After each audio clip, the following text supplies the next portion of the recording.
Bienvenue sur ce 106e Tour de France et la première étape qui distribuera le maillot jaune avec une boucle autour de Bruxelles longue de 194,5 km.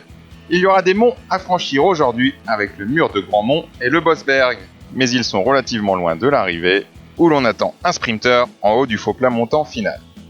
Comme d'accoutumé, c'est Christian Prudhomme, le directeur du Tour de France, qui baisse le drapeau pour libérer les coureurs sur cette étape et les premières tentatives d'échappée ne se font pas attendre.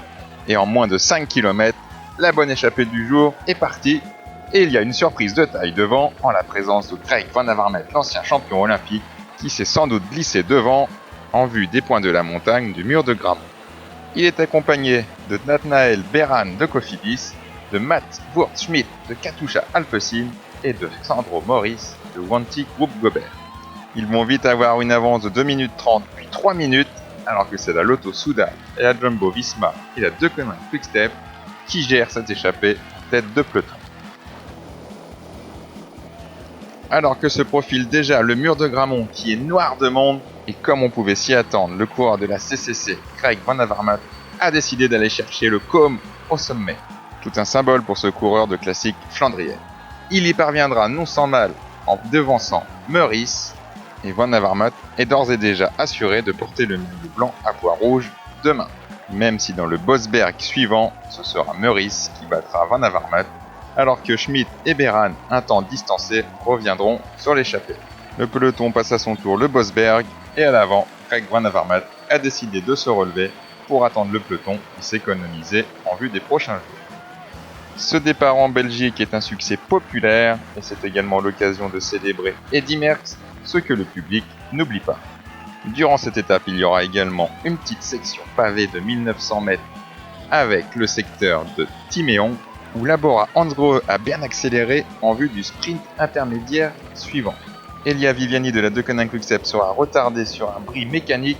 Il ne pourra pas participer à ce sprint intermédiaire alors que le peloton revient fort sur l'échappée et va se jouer les points des premières places. Et il faut noter qu'à ce moment de la course, le peloton est morcelé en 3 morceaux.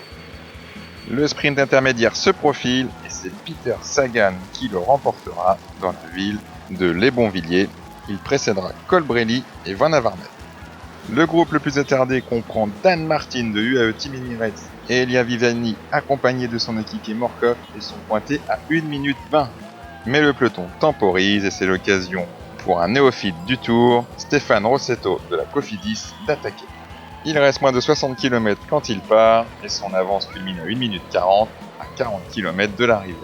Mais le peloton est toujours contrôlé par la Lotto Soudal et la Jumbo Visma. Rossetto toujours en tête à 20 km de l'arrivée. Ce rouleur francilien est habitué aux efforts solitaires, alors que dans le peloton, une première chute intervient impliquant un des favoris du Tour, Jakob Fuglsang, qui souffre de quelques coupures, ainsi que Damiano Caruso.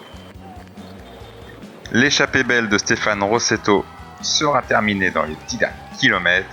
Le peloton s'organise pour ce sprint final à travers les rues de Bruxelles. Labora Hansgrohe prend les choses en main à plus de 80 km/h. Il reste moins de 5 km, toutes les équipes veulent placer leur leader et à 1,5 km de l'arrivée, c'est la chute impliquant un des favoris du jour, Groenewegen. Bourman est aussi à noter parmi les leaders touchés. Bien sûr, devant, ça n'attend pas et le sprint va se faire sans eux. Michael Matthews va lancer de très loin, débordé par Colbrelli. Puis finalement, c'est Peter Sagan qui prendra les devants. Mais contre toute attente, c'est Teunissen qui débordera le coureur de la Jumbo Visma, le coureur qui devait lancer Groenewegen, qui va s'imposer sur la première étape à Bruxelles.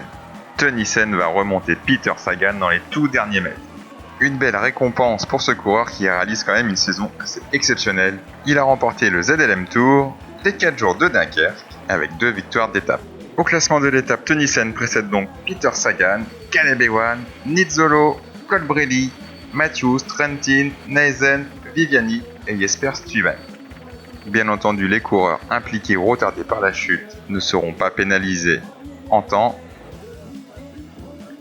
Et au classement général, on prend les mêmes et on recommence. Teunissen précède donc Sagan de 4 secondes, Ewan de 6 et le reste du peloton de 10 secondes.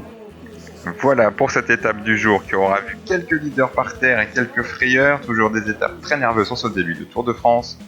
Demain, autre morceau, deuxième étape, contre-la-montre par équipe, toujours dans les rues de Bruxelles, sur 27 km 600 entre le Palais Royal et l'Atomium. Il va falloir être puissant et collectif pour que chaque favori ne perde pas de temps au classement général. Quelle est votre équipe favorite pour demain ?